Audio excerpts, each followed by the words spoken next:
रसूलुल्लाह सल्लल्लाहु अलैहि वसल्लम ने इरशाद फरमाया, इन्ना मिन अफ़ज़ली अय्यामिकुम यौमुल जुमुअह फ़अक्सिरू अलैहि सलात फी फ़अक्सिरू मिनस सलाति फी।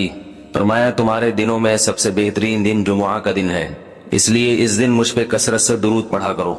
फ़इन्ना सलातकुम मअरूज़तुन अलैया, इसलिए कि तुम्हारा दुरूद मुझ तक पहुंचाया जाता है। सहाबी ने पूछा, या रसूलल्लाह कैफ़ तुअरदु अलैका सलातुना वक़द अरमता, हमारा दुरूद आप तक कैसे पहुंचाया जाएगा जबकि आप जब दुनिया से जाएंगे, कब्र में जिस्म आपका खत्म हो जाएगा, तो हमारा दुरूद आप तक कैसे पहुंचेगा? तो आप सल्लल्लाहु अलैहि वसल्लम ने फरमाया, इन्नल्लाह हर्रम अलल अर्दि अजसादल अंबिया, अल्लाह ताला ने पैगंबरों के जिस्मों पर जमीन पर पैगंबरों के जिस्मों को हराम कर दिया। जमीन किसी पैगंबर के जिस्म को कभी खत्म नहीं करती। तो ये भी उम्मत का इजमाई अकीदा है कि जितने भी अंबिया हैं उनके जिस्म बिल्कुल सलामत रहते हैं। शुहदा में तो ये बहुत ज्यादा मुशाहिदा होता है, बहुत सारे शुहदा के जिस्म सलामत रहते हैं। तो एक और हदीस में आप सल्लल्लाहु अलैहि वसल्लम ने फरमाया, मन सल्ला अलैहि सलातन सल्लल्लाहु बिहा अशरा, जिसने मुझ पर एक दफा दुरूद भेजा। दुरूद कहते हैं नबी सल्लल्लाहु अलैहि वसल्लम के लिए अल्लाह ताला से खुसूसी रहमत की दुआ करना। एक होता है आम दुआ, किसी के लिए भी रहमत।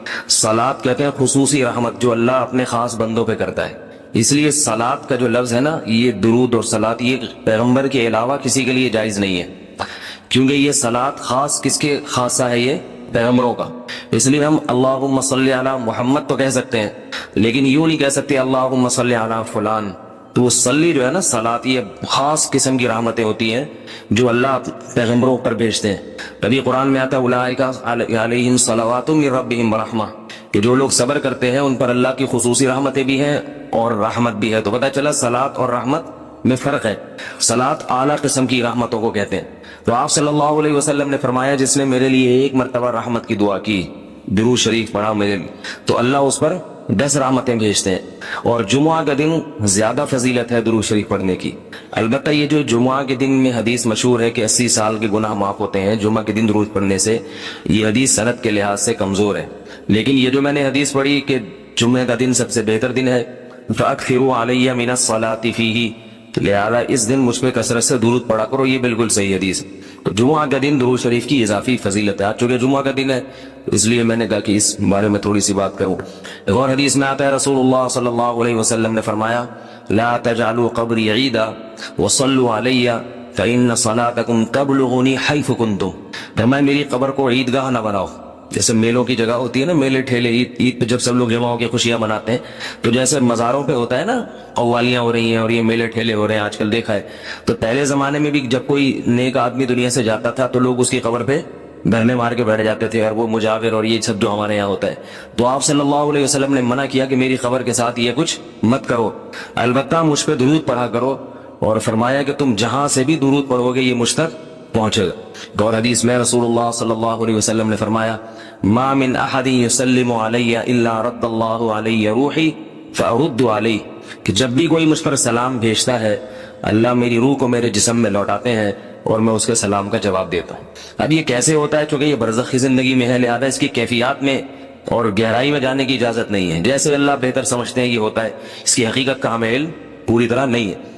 कुरान ने ही ये दावा किया, युहर्रिफूनल कलिमा अम मवाज़िही, यहूद ये करते थे कि तौरात के कलाम को उसके असल मानी से हटा दिया करते थे।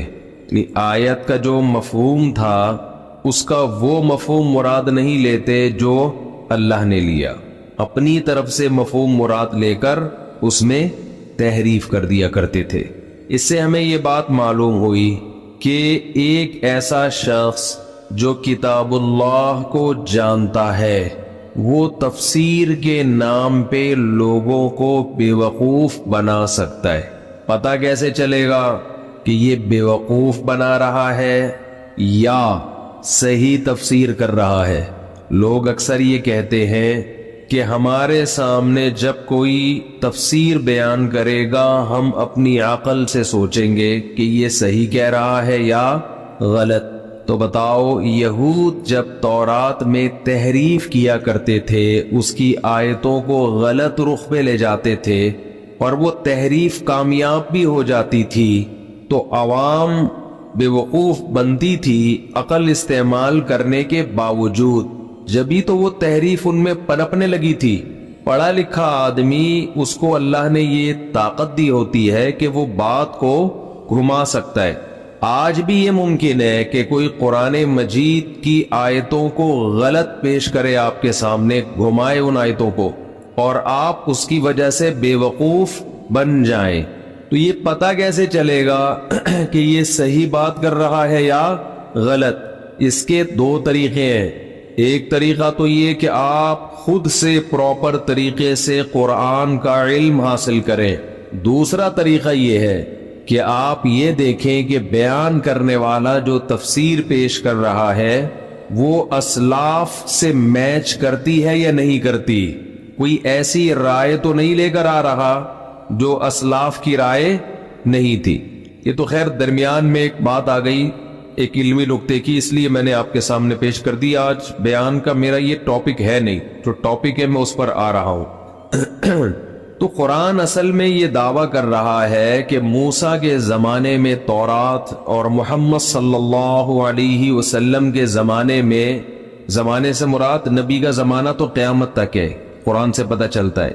ان کے علاوہ کوئی دنیاوی کتاب ایسی نہیں ہے جو انسان کو اس سے بھی زیادہ اچھا سیدھا راستہ دکھائے، اور واقعی نہیں ہے۔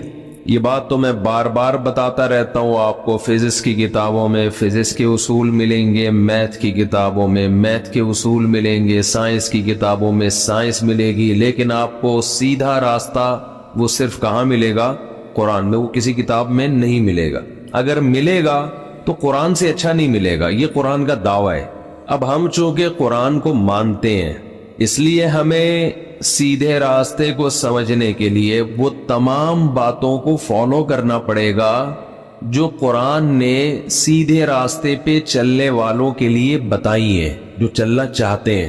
مختلف مقامات پر اللہ نے سیدھے راستے پہ چلنے والوں کی مختلف علامتیں بتائی ہیں، مختلف انداز سے، جن پر بیانات بھی بہت دفعہ ہو چکے ہیں۔ آج جو میں نے آیت پڑھی اس میں بھی اللہ تعالیٰ نے ان لوگوں کی صفات بیان کی ہیں جو اپنے آپ کو بیچ کے جنت خرید لیتے ہیں۔ بھئی ویڈیو نہ بنائے، یہ لکھا ہوا ہے نا، سیدھے راستے پہ چلنے والوں کی ایک علامت یہ ہے کہ ایک دفعہ ان کو بتایا جائے تو بات سمجھ میں آ جاتی۔